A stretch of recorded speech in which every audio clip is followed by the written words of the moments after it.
अभी भी 1000 सड़कें बंद और 2500 ट्रांसफार्मर हुए ठप। हिमाचल प्रदेश में इस बार मानसून कहर बनकर बरस रहा है। प्रदेश भर में मानसून से भारी नुकसान हुआ। 14 जून से लेकर अब तक 90 लोगों की जान जा चुकी है। पर प्रदेश के अलग अलग हिस्सों में लैंडस्लाइड में दबने से और अन्य दुर्घटनाओं में लोगों की मौतें हुई हैं। यह आंकड़ा अभी और भी बढ़ सकता है। इसके अलावा लोक निर्माण विभाग और जल शक्ति विभाग में भी भारी नुकसान हुआ है। अब तक 4000 करोड़ का नुकसान आंका गया है। वहीं बीते दिन हुई बारिश के बाद जगह जगह सड़कें भी यातायात के लिए अभी भी बंद पड़ी हैं। इसके अलावा कई हिस्सों में बिजली ठप हो गई है। प्रदेश में 2500 के करीब ट्रांसफार्मर बंद पड़े हैं। थोड़ी अच्छी खुशी मिली है। एक तो हम लोगों ने जो 4-5 दिनों से चंद्रताल में फंसे हुए 300 से ज़्यादा लोगों को इवैक्यूएट करने की बात थी, क्योंकि आपको मालूम है कि लोसर से लेकर के चंद्रताल की जो दूरी है 41 किलोमीटर है। और इसमें पीछे पहली बार हुआ कि इस सीजन में इतनी भयंकर बर्फबारी वहाँ पे पड़ी है। और वहाँ बर्फबारी के चक्कर में जो 1 फीट से लेकर के चंद्रताल के जब हम नीचे पहुँच जाते हैं, कुंजम से नीचे जाते हैं, तो 2.5 से 3 फुट की भी बर्फ़ थी। तो पिछले हमारी रेस्क्यू टीम जो थी, बचाव दल जो था मशीनरी के साथ 3-4 दिनों से लगातार बर्फ़ को काट रहा था। पिछले कल माननीय मुख्यमंत्री महोदय ने उस एरिया का रैकी किया था और जो हमारे राजस्व मंत्री है उनको और एक सीपीएस संजय अवस्थी जी को उन्होंने लोसर में जो है ड्रॉप किया था।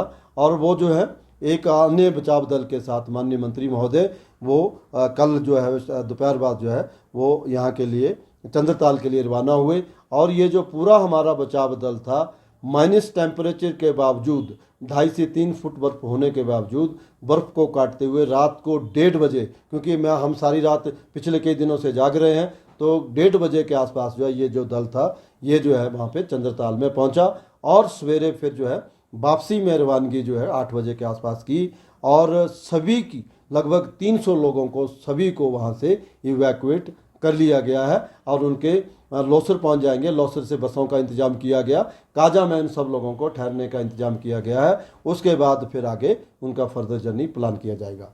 दूसरा जो था, हमारे 118 जो टूरिस्ट थे वो सांगला वैली में कई दिनों से फंसे हुए थे, उनको भी हमने हेलीकॉप्टर की माध्यम से सभी लोगों को हम लोगों ने वहाँ से इवैक्यूएट कर लिया है। पिछले 2 दिन पहले का आपको मालूम ही है, 2 दिन पहले 5 लोगों को आर्मी के हेलीकॉप्टर के माध्यम से हमने गिरी नदी में फंसे हुए 5 मजदूरों को रेस्क्यू किया था, इवैक्यूएट किया था। उसी तरह से जो चंद्रताल में, क्योंकि आपको मालूम है 13 से 14 हज़ार फुट की वहाँ पे हाइट है और वहाँ पे कुछ लोगों को ब्रीदिंग प्रॉब्लम हो गई थी, तो उन लोगों को परसों जो था एयरफोर्स के हेलीकॉप्टर के माध्यम से 7 लोगों को, जिसमें से कुछ लोगों को ब्रीदिंग प्रॉब्लम थी, एक लेडी प्रेग्नेंट थी और कुछ बच्चे और एल्डरली कपल को 7 लोगों को हमने 2 दिन पहले ही इवैक्यूएट कर लिया था। इसके अलावा जो हमारे पागल नाला और तेलिंग नाला के बीच में लोग फंसे थे 200-300 बचे, तो उनको पहले हमने 3 दिन पहले ही हमने इवैक्यूएट कर लिया था। और पिछले कल जो दारचा, सरचू, केलोंग और पागल नाला के बीच में फंसी हुई गाड़ियां थीं और उनको सभी गाड़ियों को कल हम लोगों ने जो है वो रास्ता को बनाते हुए उन सब लोगों को रोहतांग टनल से बाहर इवैक्यूएट कर लिया। तो प्रदेश के विभिन्न स्थानों में बहुत जगह से इस प्रकार से स्टैंडर्ड लोग थे, उन सब को इवैक्यूएट कर लिया गया है, इंक्लूडिंग किन्नौर और भरमौर में। किन्नौर के हाइट में कोई ट्रैकर गए थे, कुछ लोग काफनू आ गए, उसी प्रकार के उन सबको इवैक्यूएट कर लिया गया है। उसी प्रकार से मणिमेश की यात्रा जो होती है, एडवांस में लोग जाते हैं, उन सभी लोगों को एक व्यक्ति की उस मणिमेश के जो नाले में बहने से मृत्यु भी हो गई थी, सभी लोगों को हम लोगों ने इवैक्यूएट करके भरमौर में पहुंचा दिया है। तो इस प्रकार से सभी लोगों को जो है पूरे प्रदेश में मैं एक जगह का नाम नहीं बताना चाहूँगा, सब जगह से इवैक्यूएट कर लिया। सबसे राहत वाली बात यह है कि जो हमारे सैटरडे संडे को जब बहुत ज़्यादा जो नदियाँ उफान पे थी, स्पेशली मैं अगर ब्यास बेसिन की बात करूं तो अलग अलग स्थानों पे बहुत लोग जो है 2-2 मंजिल पानी में और काफ़ी उसमें थे। हमने 4 मेजर जो है रेस्क्यू ऑपरेशन किए, जिसमें से सुबह सुबह संडे को हम लोगों ने पहले पंडो में जो लोग थे उनको रेस्क्यू किया। उसके बाद जो कसोल में संडे शाम को जो है वहाँ से जितने भी टूरिस्ट फंसे थे उनको निकाला।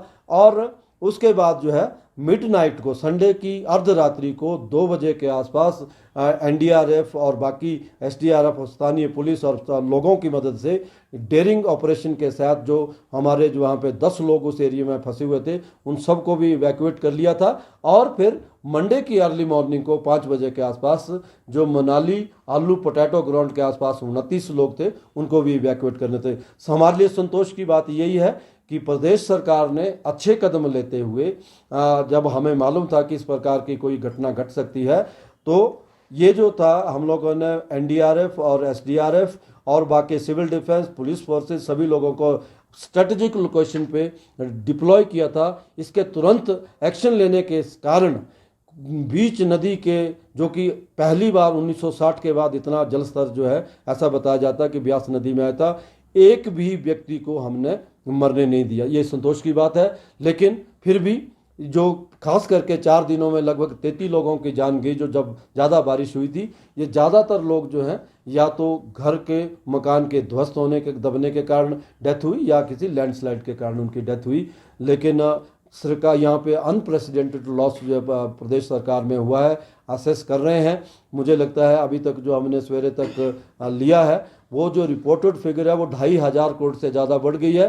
मुझे लगता है ये फिगर जो है 4-5 हज़ार करोड़ से भी आगे बढ़ जाएगी जब तक कि पूरे लॉस की रिपोर्ट हमारे को आएगी, जैसे माननीय मुख्यमंत्री महोदय ने कहा है। एन स्टार न्यूज़ के लिए शिमला से चमन शर्मा की रिपोर्ट। ये रिपोर्टिंग